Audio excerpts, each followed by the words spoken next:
말레이시아는 수도 쿠알라룸푸르뿐만 아니라 말라카, 조호바루, 페낭, 그리고 싱가포르까지도 여행할 수 있는 선택지가 다양한 나라입니다. 문제는 이동할 교통수단에 대해서 고민이 다들 많으실 텐데요. 비행기가 대표적이지만 아무래도 짐 싸서 공항 가고 연착 리스크까지 고려하다 보면 준비가 쉽지 않습니다. 그래서 이번 웅웅트립 영상에서는 말레이시아에서 버스 예약을 어떻게 하는지에 대해서 한번 알아보겠습니다. 그럼 가보시죠. 일단 우리나라 같은 경우에는 팀원이고 어플로 예약을 보통 많이 하시죠. 말레이시아도 거의 동일한 프로세스로 진행이 됩니다.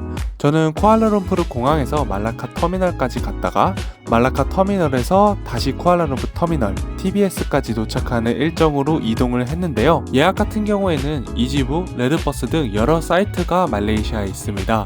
저 같은 경우에는 버스 온라인 티켓이라는 사이트를 이용했습니다. 모바일 어플과 PC 둘 다 진행 과정 짚어볼 테니까 차근차근 한번 따라해 보시면 될 것 같습니다.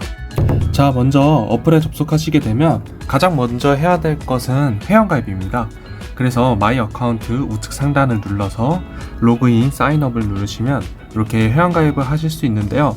저 같은 경우에는 따로 이메일을 입력하기보다는 바로 아래에 있는 구글로 해서 가입을 진행을 했습니다. 네, 이렇게 구글로 이제 저의 계정을 로그인을 했고요. 다시 홈으로 들어가서 출발지와 목적지를 설정해야 돼요. 먼저 출발지 오리진을 눌러주시고 이제 목적지를 선택을 해주시면 됩니다. 보시면 여기 뭐 조호바루나 쿠알라룸푸르, 말라카, 페낭, 싱가포르 등등 많이 있는데요.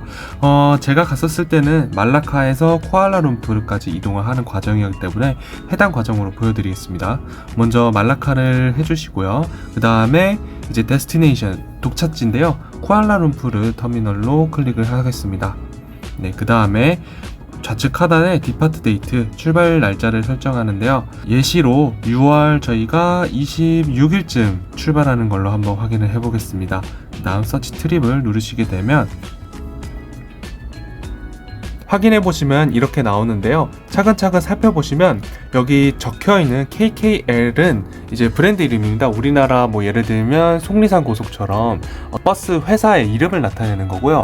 우측의 별표는 평점을 나타내고 그 다음 출발 시간, 출발지, 도착지 이렇게 나와 있고 가격이 얼마인지까지도 확인이 됩니다. 그리고 총 좌석수가 몇 개인지도 보실 수가 있습니다. 개인적으로 추천하는 뭐 브랜드들은 블로그나 유튜브를 살펴보시면 몇 개가 있는데 가장 메이저라고 할 수 있는 데는 KKKL이 있고요. 이외에도 여러 가지 브랜드가 있는데요. 한번 확인을 해주시면 될 것 같습니다. 그 다음에 우측에 보시면 요 리펀더블 트립스가 있어요. 취소하면 환불을 받을 수 있는 그런 브랜드들인데 보시면 평점이 그렇게 좋지 않기 때문에 일단 제외를 하고 보겠습니다. 여기 리스케줄은 이제 계획을 변경할 수 있는 건데 이것도 말라카 출발지에서는 이렇게밖에 나오지가 않네요. 그래서 일단 저는 KKKL로 시간은 대략적으로 12시 반으로 한번 잡아보겠습니다. 네, 클릭을 해주시면요. 이렇게 좌석 지정을 할 수 있는데요. 두 좌석을 진행한다고 하면 이렇게 10번, 11번으로 프로시드 진행을 눌러주시면 됩니다. 그러면 이렇게 이름과 전화번호, 이메일을 입력하라고 나오는데요. 저희 같은 경우에는 이제 말레이시아 번호가 있으면 말레이시아 번호, 현지 유심을 구매했을 경우에는 쓰면 되지만 만약에 없을 경우에는 우리나라 번호를 입력해줘도 사용하는데 큰 문제는 없었습니다. 그러면 예시로 이렇게 진행을 해보겠습니다. 다음을 눌러주시면 Skip the Queue라고 해서 이제 QR코드를 받을 수 있어요. 이게 프로세스가 어떻게 되냐면 터미널에서 저희가 예약한 확인증을 보여주면 거기서 발권 수수료를 내고 티켓을 받는 과정인데 여기 보시면 페이 1.7 링깃이라고 나와 있잖아요. 1.7 링깃을 추가로 돈을 낼 경우에는 QR코드를 받을 수 있게 됩니다. 그러면 굳이 터미널에서 카운터에서 티켓을 교환하지 않고 QR을 찍고 바로 들어갈 수 있게 됩니다. 이걸 선택을 하셔도 되고 안 하셔도 되는데 개인적으로는 선택을 하고 들어가는 것도 큰 금액이 아니라고 판단이 되시면 충분히 진행하셔도 될 것 같습니다. 네, 다음은 여행자 보험 그리고 환불 가능한 업그레이드에 대한 내용입니다. 여기 보시면 첫 번째는 1링깃을 내시게 될 경우에는 이제 최대 얼마까지 보장을 해주겠다라는 뜻이고요. 밑에 보시면 100% 환불이 가능한 예약으로 만들어 주겠다 해서 1.4링깃을 내면 이제 캔슬했을 때도 이제 환불을 받을 수 있도록 해주는 이제 서비스입니다. 개인적으로 뭐 전날이나 전전날 혹은 여행 떠나기 전에 하실 경우에는 굳이 할 필요는 없다고 생각이 되지만 큰 변수가 있으실 경우에는 이 해당 부분도 체크를 해서 진행을 해주시면 좋을 것 같습니다. 이 부분도 뭐 예산이나 비용에 대해서 개인적인 취향 차이로 좀 정리가 될 것 같습니다. 말라카에서 TBS가 쿠알라룸푸르 터미널이거든요. 그래서 확인을 해주시고 저희가 2명을 예약했기 때문에 14링깃 곱하기 2 해서 28링깃이고요. 그 다음에 QR코드로 뽑는 거 인당 1.7 추가적인 거 포함시켰을 때 총 2인이 했을 때 37.6링깃이 나오게 됩니다. 그래서 눌러주시면 이렇게 결제가 진행이 되는데요. 비자 마스터까지 가능한 크레딧 카드로 진행을 해주시면 될 것 같습니다. 그리고 혹시 이게 뭐 불안하기 때문에 트래블 월렛이나 트래블 페이 등으로 진행을 해주시는 게 좀 더 좋다고 생각을 합니다. 그래서 페이 나우를 눌러주시게 되시면 네, 해당 부분에서 이제 점검을 해주시면 됩니다. 그리고 진행을 하시게 되시면요, 메일로 안내 문자가 하나 가시게 될 겁니다. 이메일을 받으시면 출발 시간 그리고 출발지 도착지 예약 확인 번호까지 모두 확인을 할 수 있습니다. 중요한 부분은 빨간색 글씨로 표시된 부분인데 이 보딩 패스가 아니라고, 즉 탑승권이 아니기 때문에 PDF 파일을 가지고 카운터로 가라 라는 말이 있습니다. 이 예약 확인증을 가지고 카운터에 가서 탑승권으로 교환하는 과정이 한 번 더 필요합니다. PDF 파일에는 어떤 사항이 있냐면 출발지 도착지 시간 이런 부분이 있고요. 가격이랑 그 다음에 티켓 넘버와 보딩 코드까지도 확인할 수 있습니다. 이걸 보여주면 현장에서 탑승권으로 받으실 수 있습니다. 자, 이제 다음은 PC 버전으로 한번 확인을 해보겠습니다. PC 버전으로 진행할 경우의 장점은 아무래도 영어로 되어 있을 때 이 우클릭을 해서 한국어 번역을 사용할 수 있다는 점이 장점이라고 할 수 있겠습니다. 저희가 아까와 동일하게 여기서 로그인을 먼저 진행하도록 하겠습니다. 똑같이 뭐 페이스북, 구글, 일반 아이디 다 가능한데요. 저는 구글로 똑같이 진행하겠습니다. 네, 로그인이 됐고요. 출발지를 설정하도록 하겠습니다. 이번에는 쿠알라룸푸르 TBS 터미널에서 말라카까지 가는 일정으로 한번 살펴보겠습니다. 동일하게 뭐 6월 26일 정도로 한번 잡고 확인을 해볼게요.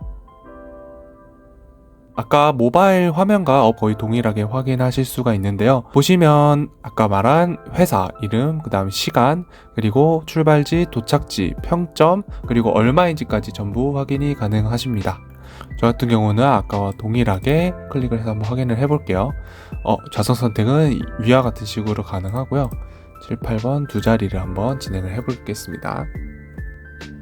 네, 이렇게 정보가 똑같이 나오고 자세히 한번 한국어로 다시 확인을 해보면 네, 1링깃을 지불하면 QR코드가 이메일로 발송이 되고 요거는 굳이 안에서 티켓을 교환할 필요 없이 바로 입장이 가능한 부분입니다. 개인적으로 이거는 진행을 해도 좋을 것 같습니다. 왜냐하면 현장에서 줄이 엄청 길 수도 있고 티켓 교환할 때 결국은 또 수수료를 내야 되기 때문에 차라리 지금 QR코드를 받고 입장할 때 바로 찍고 들어갈 수 있도록 하는 게 저는 괜찮다 생각해서 요거는 선택해 주시는 거 좋을 것 같고요. 이 아래는 추가 기능이라는 말처럼 정말 그냥 원하시는 비용 부담에 따라서 달라질 것 같습니다. 전화번호 같은 경우에 똑같이 입력을 해주고 진행을 하겠습니다.